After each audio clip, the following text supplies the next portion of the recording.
Baik, masuk ke materi yang pertama, yaitu urusan perusahaan. Apa sih urusan perusahaan?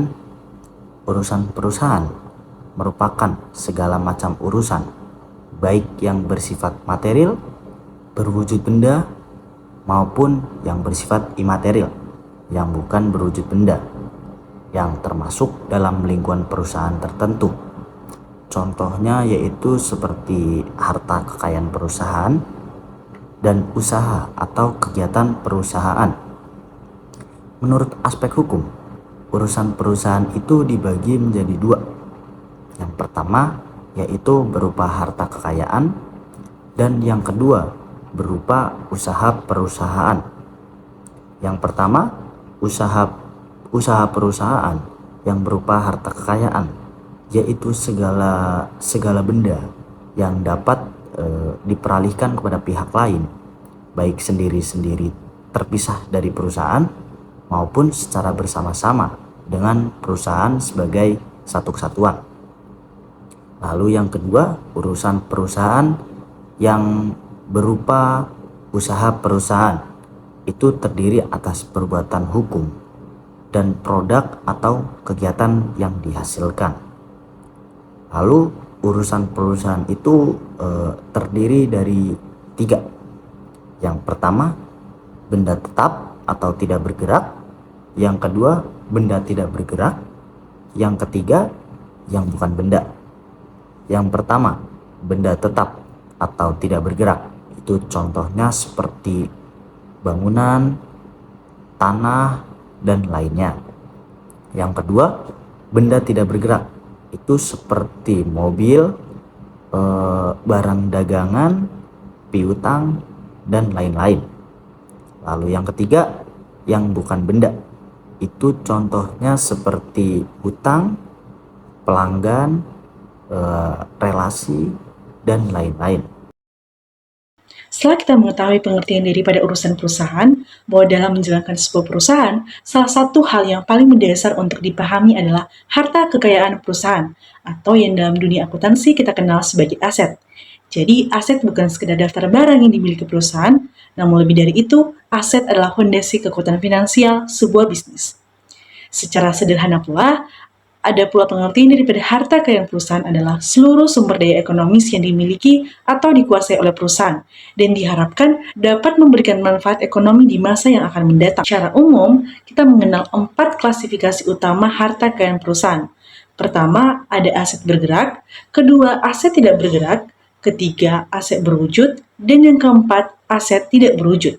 Mari kita bahas satu persatu. Klasifikasi yang pertama adalah aset bergerak, atau dalam bahasa Inggris disebut movable asset.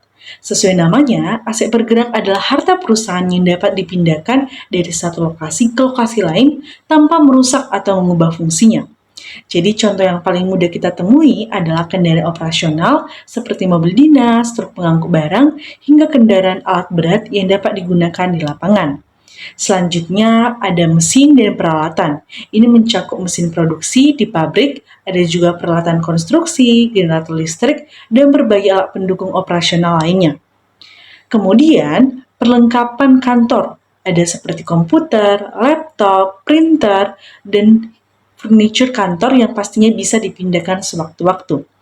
Dan yang terakhir dari kategori ini adalah persediaan dan kas, seperti stok barang-barang dagangan, ada bahan baku produksi, serta uang kas yang ada di tangan perusahaan. Sehingga aset bergerak ini umumnya memiliki masa manfaat terbatas dan nilainya akan berkurang seiring waktu melalui proses yang kita kenal sebagai penyusutan. Berikutnya kita masuk ke aset tidak bergerak atau immovable asset. Berbeda dengan aset bergerak tadi, bahwa aset tidak bergerak ini adalah harta perusahaan yang secara fisik dia melekat pada suatu lokasi tertentu dan tidak dapat dipindahkan tanpa merusak ataupun menghilangkan nilainya. Contoh yang paling utama adalah tanah, seperti lahan yang dimiliki perusahaan, baik itu berupa coupling industri, lahan perusahaan maupun lokasi tambangnya. Selanjutnya ada gedung dan bangunan seperti kantor pusat, pabrik, gudang penyimpanan, hingga fasilitas distribusi yang dibangun, di mana ini bersifat secara permanen di atas tanah tersebut. Lalu ada infrastruktur, ini mencakup jalan akses internal, jembatan, saluran irigasi, dan juga jaringan pipa yang dimana dia bersifat permanen juga. Ada beberapa hal yang menarik tentang aset tidak bergerak ini yang perlu untuk kita pahami, bahwa di mana nilai tanah itu kan cenderung meningkat seiring dengan waktu. Itulah mengapa dalam tanah itu tidak dikenal dengan disusutkan, sementara itu bangunan di atasnya itu tetap disusutkan. Selanjutnya adalah klasifikasi ketiga adalah aset berwujud atau tangible asset. Aset berwujud adalah sebuah harta perusahaan yang dimiliki bentuk fisiknya. Artinya, kita dapat melihat, meraba, dan juga mengukurnya secara langsung. Kategori ini dibagi menjadi 3 kelompok besar. Kelompok pertama adalah aset tetap. Ini adalah aset berwujud yang digunakan dalam jangka panjang untuk mendukung operasional perusahaan. Contohnya tanah bangunan, mesin pabrik, kendaraan dinas, dan juga infrastruktur. Aset kedua adalah aset lancar fisik, yaitu aset berwujud yang diharapkan habis atau berubah dalam satu siklus operasi. Biasanya ini dalam kurang waktu dari 1 tahun. Contohnya itu kas, uang tunai, persediaan barang, bahan baku, barang setengah jadi, dan barang jadi yang dimana dia siap dijual. Dan kelompok ketiga adalah aset fisik. Aset fisik lainnya adalah seperti logam mulia atau emas yang disimpan sebagai cadangan nilai, surat berharga dalam bentuk cetak, ada inventarisasi alat tulis kantor, koleksi seni ataupun benda budaya hingga peralatan khusus. Klasifikasi keempat yaitu adalah aset tidak berwujud, dan ini bisa juga kita sebut sebagai intangible asset.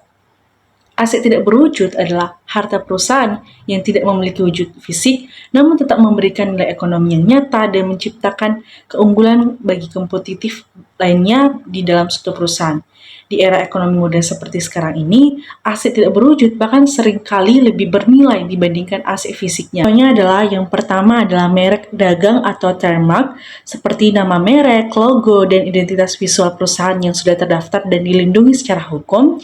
Kedua ada hak paten dan lisensi, contohnya itu hak eksklusif atas suatu penemuan yang dapat dikembangkan di suatu perusahaan.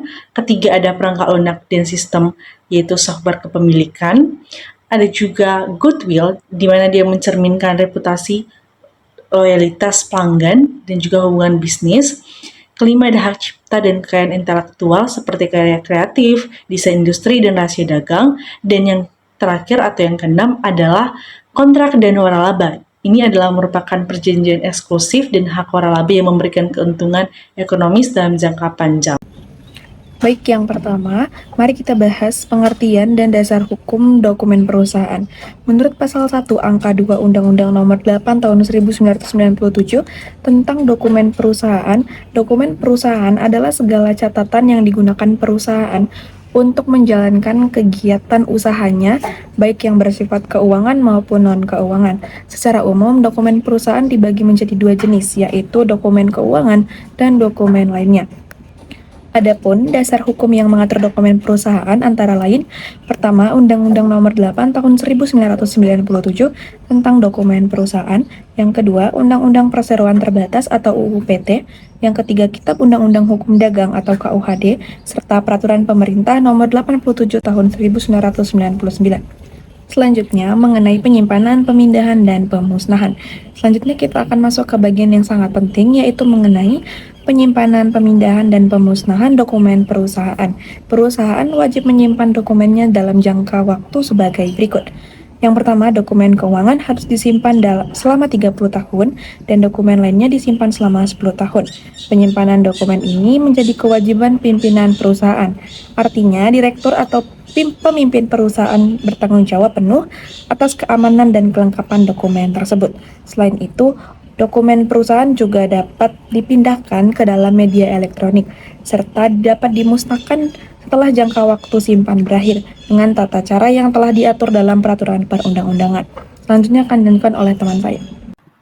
Yang selanjutnya adalah tentang goodwill, yakni salah satu bagian dari harta kekayaan perusahaan yang termasuk aset tidak berwujud. Jadi, apa sih goodwill itu? Goodwill itu adalah nilai lebih yang dimiliki sebuah perusahaan, di mana nilai ini tidak bisa dilihat atau dipegang secara fisik, tetapi mereka nyata adanya. Misalnya, kenapa sih orang-orang lebih percaya beli produk Indomie dibanding merek mie yang lain dan yang lebih murah? Nah, kepercayaan itulah yang disebut dengan goodwill. Ada 3 hal penting soal goodwill yang perlu kita ketahui. Yang pertama, goodwill adalah aset tidak berwujud. Dan yang kedua, goodwill baru diakui secara resmi saat terjadi akuisisi perusahaan. Dan yang ketiga, goodwill tidak bisa dijual terpisah dari perusahaannya. Goodwill itu dibagi menjadi 2 jenis. Yang pertama, purchase goodwill, di mana ini muncul saat perusahaan membeli perusahaan lain dengan harga yang lebih tinggi dari nilai asetnya, dan selisih harga itulah yang menjadi goodwill-nya. Jenis ini tercatat resmi di laporan keuangan karena ada transaksi yang jelas. Yang kedua ada inherent goodwill, di mana hal ini tumbuh secara alami dari dalam perusahaan, seperti brand Gojek atau Indomie yang sudah dipercaya masyarakat dalam puluhan tahun. Karena tidak ada transaksi pembelian, jenis ini tidak dicatat dalam laporan keuangan dan memang susah diukur nilainya. Goodwill dibentuk oleh 6 faktor utama. Ada reputasi dan merek, loyalitas pelanggan, jaringan bisnis yang kuat, keunggulan operasional, SDM yang berkualitas, dan lokasi yang strategis. Semua faktor ini saling berkaitan. Semakin kuat semuanya, maka semakin tinggi nilai goodwill perusahaan tersebut di mata pihak luar. Contoh nyatanya, kita dapat melihat pada tahun 2016, di mana Microsoft membeli LinkedIn seharga 26,2 miliar US dollar, di mana hal ini jauh di atas nilai aset fisiknya. Kenapa sih? Karena Microsoft membayar untuk reputasi dan jaringan profesional LinkedIn, dan itu yang menjadi goodwill-nya. Di Indonesia, ada merger antara GoTo dan Tokopedia, dan ada juga Unilever yang membeli Ben & Jerry's, dan semuanya membayar mahal karena goodwill yang sudah terbangun dari lama. Jadi, kesimpulannya, goodwill itu adalah nilai lebih perusahaan di luar aset fisik, dan ada 2 jenisnya, yaitu purchase dan inherent, dan dibentuk dari reputasi, loyalitas, serta kepercayaan yang dibangun dari waktu ke waktu. Jadi, goodwill itu bukan sekedar angka, tetapi cerminan reputasi sebuah perusahaan. Kemudian, yang terakhir merupakan kesimpulan. Kesimpulan dari keseluruhan slide-slide di PPT ini ialah urusan perusahaan mencakup seluruh aspek yang berkaitan dengan harta kekayaan dan kegiatan usaha perusahaan, baik berupa aset bergerak maupun aset tidak bergerak atau aset yang tidak berwujud sekalipun, seperti merek dagang, hak paten, dan goodwill yang memiliki nilai ekonomi, serta mencakup pengelolaan dokumen perusahaan yang dilakukan sesuai ketentuan hukum untuk menjamin yang pertama kepastian hukum, yang kedua tertib administrasi, yang ketiga perlindungan aset, dan yang terakhir keberlangsungan kegiatan operasional perusahaan secara efektif dan berkelanjutan.